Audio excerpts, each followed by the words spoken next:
Hello kids, welcome to GS Academy online classes. I am Chavi Sugla. Today we are going to teach you EBS class 5th chapter 4th traditional games. So let's start. Traditional games means परंपरागत खेल. We have read about many sports and games that are played all over the world. हम लोगों ने बहुत से game इस खेल और कूद के बारे में पढ़ा है जो पूरे पूरे वर्ल्ड मीन्स पूरे संसार में खेले जाते हैं. विथ टाइम समय के साथ many ancient sport and games have been either lost or have undergone changes and have developed into more modern games. मैंने विथ टाइम समय के साथ बहुत से पुराने स्पोर्ट जो गेम हैं वो क्या हो चुके हैं, या तो लॉस्ट हो चुके हैं, या तो ख़त्म हो गए, या फिर बदल गए हैं, और उनकी जगह पर डेवलप हुए हैं क्या, मोर मॉडर्न गेम्स. बहुत से नए गेम्स उसकी जगह पे बहुत से नए गेम्स स्टार्ट हुए हैं. However a few traditional sports have survived and are still played in different parts of the world. हालांकि कुछ पारंपरिक खेल बच गए हैं और अभी भी दुनिया के विभिन्न हिस्सों में खेले जाते हैं. In our country traditional games like kabaddi, kho kho, boat racing and bull racing are very popular. और हमारे देश में परंपरागत खेल हैं जैसे कबड्डी, खो खो, बोट रेसिंग नाव दौड़, और bull racing means bull racing जो होती है बैल के साथ रेस होती है, आर वेरी पॉपुलर, बहुत प्रसिद्ध है. पॉपुलर ट्रेडिशनल गेम्स प्रसिद्ध पारंपरिक गेम. कबड्डी कबड्डी पारंपरिक गेम है, परंपरागत गेम है, खेल है. इन आवर कंट्री हमारे देश में kabaddi is very old and popular game. हमारे देश में कबड्डी जो है बहुत पुरानी और प्रसिद्ध खेल है. हमारे देश में कबड्डी जो बहुत पुराना और पॉपुलर प्रसिद्ध गेम है. The sport is played between two teams of 7 players each. प्रत्येक ये गेम खेला जाता है ये गेम दो टीम्स के बीच में खेला जाता है जिसमें 7 प्लेयर रहते हैं. Understand children. कबड्डी में कितने प्लेयर्स होते हैं, 7. एक टीम में कितने प्लेयर होते हैं, 7. Understand. This game is played on a leveled soft ground and requires both strength and skill. इस गेम को एक लेवल्ड जो होता है ग्राउंड उस पर खेला जाता है और इसमें स्ट्रेंथ, शक्ति और स्किल कौशल की ज़रूरत पड़ती है. Kabaddi is popularly known as guddo in Sri Lanka. Kabaddi को श्रीलंका में गुड्डो के नाम से जाना जाता है. हुतुतु इन हुतुतु महाराष्ट्र में जाना जाता है. Hududu both in Bengal and Bangladesh. Bengal और बांग्लादेश में हुडुडू के नाम से जाना जाता है. एंड डोडो इन नेपाल, और नेपाल में से डोडो के नाम से जाना जाता है. Kho kho is one of the most popular sport in India. Kho kho जो है बहुत ज़्यादा प्रसिद्ध गेम है इंडिया में. Like all Indian games it is single inexpensive and enjoyable. Simple, inexpensive and enjoyable. ये और इंडियन गेम की तरह ये भी बहुत कम खर्चीला, सिंपल और आनंददायक खेल है. This game is more popular among girls. ये जो गेम होता है ये लड़कियों में ज़्यादा पॉपुलर है. इन kho kho 1 team sits or kneel in a row in the middle of the court. Kho kho में एक टीम रो में बैठती है, इन द कोर्ट में बैठती है, रो में, with alternate member in the row facing opposite direction. Alternating एक साइड फेस करेगा, एक दूसरे साइड फेस करके बैठती हैं. The other team send in 2 और 3 members at the time in to the court. एक टाइम में दूसरी टीम के जो होते हैं मेंबर्स उसमें से 2 से 3 मेंबर्स कोर्ट में जाते हैं. The motive for the sitting team is to chase and touch the opponent. और जो टीम दूसरी टीम होती है उसके खिलाफ उसे उनका हौसला अफजाई करने के लिए जाती हैं. While following certain restriction as per rules और द गेम्स. और इसमें सारे रूल्स को फॉलो किया जाता है. The objective is to touch all the opponents in the shortest time possible. और जो अपोनेंट्स मीन्स जो क्या कहते हैं जो हमारे जो अदर टीम के जो मेंबर होते हैं, अपोजिट पार्टी के जो मेंबर होते हैं, उन्हें जितने कम टाइम में छू लिया जाए उतना ही सही माना जाता है। The team which takes less time wins, तो टीम जीतने में बहुत कम टाइम लेती है। Understand. Wrestling, wrestling is known as kushti in India, wrestling को इंडिया में कुश्ती के नाम से जाना जाता है। It is one of the oldest sports, यह एक सबसे पुराना गेम है। The wrestlers are known as mallas और पहलवान्स, जो रेस्टलर्स होते हैं उन्हें हम मल्ल के नेम से और या फिर पहलवान के नेम से जानते हैं। Wrestling is played on a clay ground called akhara, जो रेस्टलिंग होती है वो मिट्टी के ग्राउंड में खेली जाती है जिसे अखाड़ा कहा जाता है। Understand. Wrestling was neglected earlier but gained importance later, wrestling was neglected earlier, कुश्ती को पहले उपेक्षित किया गया था, बाद में उसे महत्व दिया गया। पहले कुश्ती को उपेक्षित कर दिया गया था लेकिन बाद में फिर महत्व दिया गया।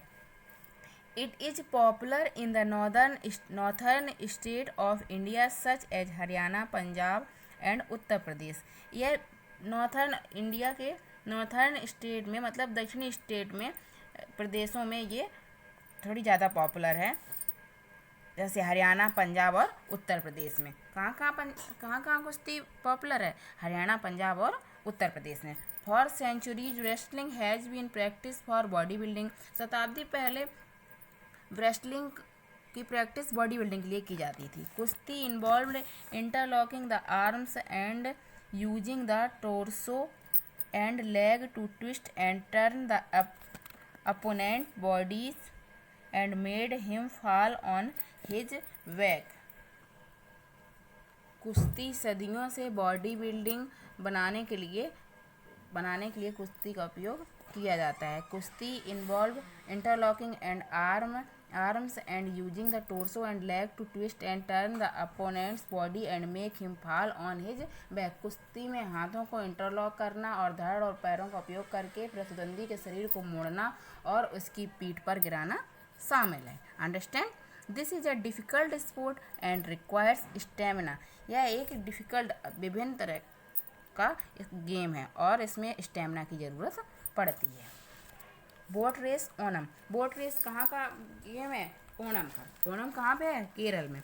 द स्नेक बोट रेस और vallamkali is an essential feature of Onam celebration. Preparation for the boat race begin several weeks ahead. Onam एक फेस्टिवल है, कहाँ का? केरल का। स्नेक बोट रेस और vallamkali is essential feature of Onam celebration. Onam celebration के इसेंशियल महत्वपूर्ण जो फीचर्स हैं वो क्या क्या हैं? बलमकली और snake boat race.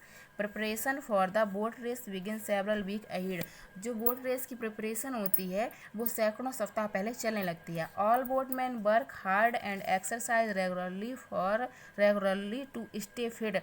All boatman, सारे नाविक कठिन परिश्रम करते हैं और एक्सरसाइज करते हैं रेगुलरली, लगातार एक्सरसाइज करते हैं फिट रहने के लिए। The boats are repaired and polished with a mixture of fish oil, eggs ETC। जो बोट होती है, नाव होती है बोट रेसिंग वाली, उसको रिपेयर किया जाता है, उसकी मरम्मत की जाती है और उस पर पॉलिश की जाती है। किसके मिक्सचर से? फिश ऑयल और एग, मीन्स अंडे से और फिश के तेल से, मछली के तेल से।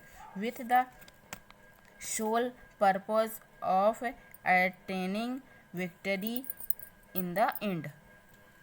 बोर्ड की पॉलिश की जाती है, ये सब किया जाता है अंत में जीत हासिल हो जाए, इसके लिए केवल ये सारे काम किए जाते हैं। अंडरस्टैंड। बाजीगर और नट्स और इंडियन एक्रोबेटिक्स। बाजीगर और जो नट जो होते हैं, नट की कला दिखाते हैं, वो सब क्या होते हैं उनके बारे में बताया जा रहा है। A forerunner of the modern sport of gymnastics, बाजीगर और नट is the traditional Indian sports of acrobatics।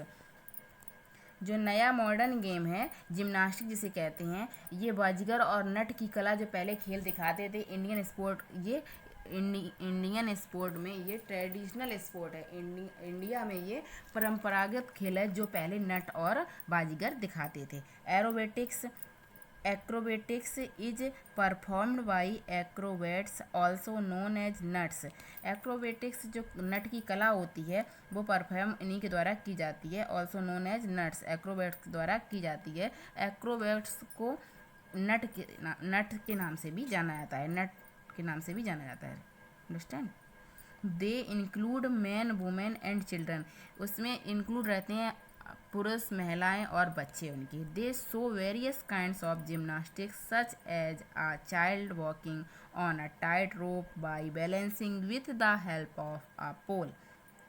इस शो में विभिन्न तरह के जिम्नास्टिक दिखाए जाते हैं, जिम्नास्टिक के खेल दिखाए जाते हैं। सच है चाइल्ड वॉकिंग, एक जो बच्चा होता है वो टाइट रोप बंधी रहती है, रस्सी बंधी रहती है, आप लोगों ने भी देखा होगा, कभी कभी गाँवों में भी दिखाया जाता है कि टाइट रस्सी पे बच्चा जो होता है वो चल लेता है, बैलेंस के साथ उस पर चल लेता है, हेल्प ऑफ ए पोल, जो वो पोल से बंधी रहती है रस्सी, उस एक पोल हाथ में लिए रहता है बच्चा और उस पर बैलेंस बना के उस पर रोप पे चल लेता है, देखा होगा आप लोगों ने भी। Nuts perform on the road sides and survive on the money which on lookers give them. जो नट्स होते हैं वो परफॉर्म कहाँ करते हैं? रोड साइड, रोड के किनारे और किनारे कर ये परफॉर्म करते हैं और मनी कमाते हैं, जो उन लोगों को देख लेते हैं और चलने वाले लोग देखते हैं उनको दे देते हैं जो रुपए, उसी से वो लोग सर्वाइव करते हैं। अंडरस्टैंड? एंड नेक्स्ट देखिए martial arts of India. India में जो मार्टियल आर्ट्स है उसके बारे में। Martial arts of India, sorry martial arts of India. What is the meaning of martial arts? Martial arts की मीनिंग क्या है? It is a form of combat or a fight that is not for real, that has been developed into a form of art or beauty by people who practice it. यह मुकाबला एक लड़ाई का रूप होता है जो वास्तविक नहीं होती है और इसे अभ्यास करने के द्वारा सौंदर्य के रूप में विकसित किया गया है। अभ्यास भी किया जाता है और सौंदर्य के रूप में विकसित किया गया है। It is way of defending one self और अदर्स फ्रॉम अटैक। यह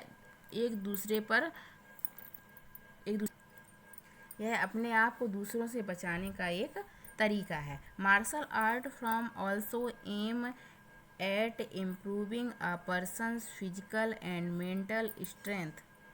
मार्शल आर्ट का उद्देश्य एक व्यक्ति की शारीरिक और मानसिक शक्ति में सुधार करना भी है। Understand children? Kalaripayattu is a martial art from of Kerala. जो कालारिपायट्टू जो मार्शल आर्ट है ये केरल में जानी जाती है। Kalaripayattu is considered the most comprehensive of all the martial traditions because it involves extensive physical training. Kalaripayattu को सभी मार्शल आर्ट में परंपराओं में सबसे व्यापक माना जाता है क्योंकि इसमें व्यापक शारीरिक प्रशिक्षण शामिल है। Understand? It helps to develop both armed and unarmed self defence skills. यह सशस्त्र और निहत्थे दोनों में आत्मरक्षा कौशल विकसित करने में मदद करता है। क्या? Kalaripayattu. Understand? Kalaripayattu has contributed to the traditional art and dance from of Kerala like the Kathakali and Koodiyattam. Kathakali has drawn its physical training and body massage techniques for the trainee from Kalariyapattu. कालियापट्टू ने केरल की पारंपरिक कला और नृत्य कला में योगदान दिया है। जैसे कथकली और कोडी कथकली ने कलारियापट्टू ने प्रशिक्षण के लिए अपनी शारीरिक प्रशिक्षण और शरीर की मालिश टेक्नोलॉजी विकसित की है। Understand? Though kalaripayattu was on a decline in the past century, it has staged a comeback due to the efforts of various Kalari Sanghams headed by the masters of the art. कलरिया पट्टू के समान में पिछली सदी में गिरावट आई है। विभिन्न कलारी संगम के प्रयासों के द्वारा के कारण या फिर वापस आया है। पहले इसके उसमें जो पॉपुलैरिटी थी इसमें कमी आ गई थी, फिर जो कलारी संगम है इसके प्रयासों के बाद ये दोबारा से वापस आया है। Next Thang-Ta. Thang-Ta is the most popular martial art in Manipur. Manipur में जो सबसे ज़्यादा प्रसिद्ध मार्शल आर्ट है वो है Thangta. A sword edge and a spear are used in Thangata. Manipuri kings used to practice Thangata to fight their enemies. एक तलवार और भाला का उपयोग थांगटा में किया जाता है। Manipuri kings use to practice Thang-Ta to fight their enemies. Manipuri जो राजा हैं थे वो यूज करते थे practice Thang-Ta to fight their enemies, अपने से लड़ने के लिए, अपने शत्रुओं से लड़ने के लिए थांगटा की प्रैक्टिस करते थे। Understand. And next thoda. Thoda is the martial art form of Himachal Pradesh. Thoda जो मार्शल आर्ट है वो हिमाचल प्रदेश की। Understand. Wooden bows and arrows are used in thoda. Thoda में वुडन के लकड़ी के बोज मीन्स तीर और एरोज मीन्स धनुष का यूज किया जाता है। बोज मीन्स धनुष और एरोज मीन्स तीर का यूज किया जाता है। Earlier thoda competition were held in village meadows but nowadays they are held in the marked court. पहले में थोड़ा कंपटीशन जो होती थी वो गांव में करी जाती थी, लेकिन आजकल ये कंपटीशन मार्क्ड कोर्ट, बड़ी कोर्ट में की जाती है। दीज डेज थोड़ा competition are held on Baisakhi day. अब के दिनों में थोड़ा कंपटीशन बैसाखी के दिन मनाया जाता है। The archers and divided into items called साधी एंड पासी। जो इसमें डिवाइडेड रहते हैं, दो इनटू आइटम डिवाइडेड रहते हैं, वो आइटम क्या कहलाते हैं? साथी एंड पासी। इन दिस गेम, इस गेम में the archers have to aim the leg below the knee. इस गेम में जो आर्चर्स का एम उद्देश्य होता है वो पैर और बेलो नी, जो नीचे बेलो क्या कहते हैं, घुटने से नीचे वाले पैर होते हैं, उनमें इनका उद्देश्य होते हैं। Understand. Changing nature of leisure. Changing nature of leisure. अवकाश की प्रकृति बदल रही है। Earlier people used to spend their leisure time in different kinds of local games and sports, cultural activities and cottage art and craft activities। पहले के लोग अपना समय, जो खाली समय होता था, वो अलग अलग तरह के लोकल गेम्स में, स्पोर्ट में, कल्चरल सांस्कृतिक एक्टिविटीज़ में और कॉटेज आर्ट्स और किसी आर्ट या फिर क्राफ्ट एक्टिविटीज़, कारीगरी में व्यतीत करते थे। Children spend their leisure time by listening to stories from elders. जो चिल्ड्रन थे, छोटे बच्चे थे, वो अपना खाली टाइम अपने बड़े लोगों से कहानियाँ सुनने में व्यतीत करते थे। Boys used to play local games like gulli danda, लट्टू, टॉप्स, कंचे, मार्बल्स, ईटीसी। जो लड़के थे वो अपना थोड़ा जो समय होता था वो लोकल गेम खेलने में, जैसे गुल्ली डंडा होता था लोकल गेम में, लट्टू होता था, टॉप्स जो जिसे कहते हैं, और कंचे मीन्स मार्बल मीन्स कंचे जो होते हैं इत्यादि, इन सब खेलों में अपना समय, जो खाली समय होता था वो अपना व्यतीत करते थे। देखो ऐसे गुल्ली डंडा खेला जाता था लाइक दिस। लट्टू इस तरह होता था, नाचने वाला, वो नाचता रहता था। कंचे ये होते थे जो मार्बल्स, कंचे वो कांच की गोलियां रहती हैं, उन्हें कहते हैं। गर्ल्स प्लेड गेम्स लाइक घर घर, स्टेपू, ईटीसी। स्टेपू इस टाइप का, और घर घर मीन्स वो गुड्डे और गुड़ियों के साथ जो गर्ल्स खेलती थी। गर्ल्स क्या करती थी? घर घर खेलती थी और स्टेपू खेलती थी पुराने समय में। अर्लियर कलेक्टिव और team games were played but nowadays children like to play individual games. पहले के ज़माने में टीम गेम ज़्यादा खेले जाते थे। पुराने समय में टीम गेम अधिक खेले जाते हैं, लेकिन आजकल के दिनों में बच्चे जो होते हैं वो इंडिविजुअल गेम मीन्स अकेले में खेलना, पर्सनल गेम खेलना पसंद करते हैं। They prefer to play computer games और स्ट्रेटजी वीडियो गेम्स। अब वो लोग कंप्यूटर गेम को और वीडियो गेम को महत्व ज़्यादा देते हैं। Instead of listening to story सुनने के बजाय और reading story books, many children prefer watch cartoon programme on television. Story सुनने के बजाय और स्टोरी बुक पढ़ने के बजाय बहुत से चिल्ड्रन टीवी और कार्टून प्रोग्राम टीवी पर देखते रहते हैं। रीडिंग अ स्टोरी बुक, पहले के ज़माने में ऐसे स्टोरी बुक रीड की जाती थी, अब बच्चे इस तरह से लगे रहते हैं कार्टून प्रोग्राम देखने में। अंडरस्टैंड?